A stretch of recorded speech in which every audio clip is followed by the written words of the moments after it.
نبی اکرم صلی اللہ علیہ وآلہ وسلم نے فرمایا، آخری زمانے میں کچھ ایسے بظاہر دیندار لوگ نظر آئیں گے جو دنیا کی طلب میں اس طرح ایک دوسرے سے آگے بڑھنے کی کوشش کریں گے جس طرح گھڑ سوار ایک دوسرے سے آگے نکلنے کی کوشش کرتے ہیں۔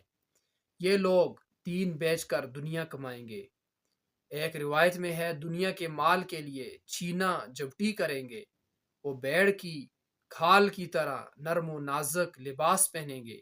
ان کی زبان یعنی گفتگو میں شکر کی سی مٹھاس ہوگی، مگر ان کے دل بیڑیوں کے دلوں کی طرح سخت اور سیاہ ہوں گے۔